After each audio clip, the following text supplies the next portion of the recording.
Hello, family and friends of NBC. Time for another truck talk.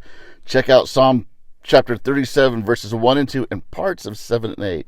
You'll see that it says, "Fret not yourself because of evildoers.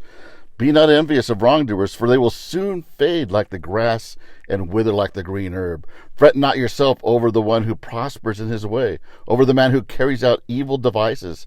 Refrain from anger and forsake wrath. Fret not yourself.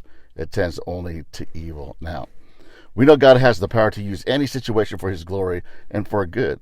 So when bad things happen, it's not the why that should consume our thoughts, but the how. How can God be glorified in this situation? How can I encourage, support, and help others while displaying the love of Christ? How can we seek to bring good out of bad situations?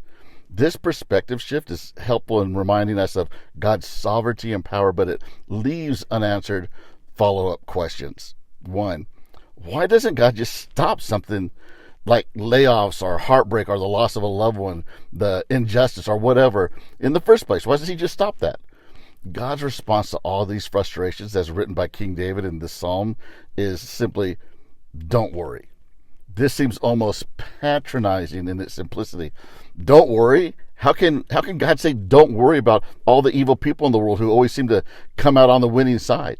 These are people who seem to avoid any kind of consequences for their actions. They take advantage of others and still manage to make it to the top. And all God says is don't worry about it. Why would God say that? Why would God say don't worry? How can good come from bad? We need to remember the Word of God reminds us in this psalm and that every person will want to answer to God for their actions. So those who appear to get away with corruption, abuse of power, and all kinds of evil in this life will face God's judgment in the end. Meanwhile, we as Christians must surrender our anger and frustrations to God. This requires real faith.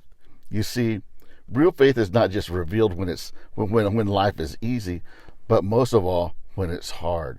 Real faith is trusting that God will remain in control even when tragedy strikes, evil attacks, and suffering occurs.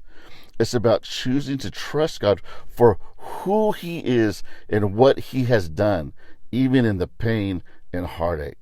So, are you willing to focus on the question, how can I bring good, versus why does God allow it? Something to meditate on today. Until next time, keep looking up. Love you guys.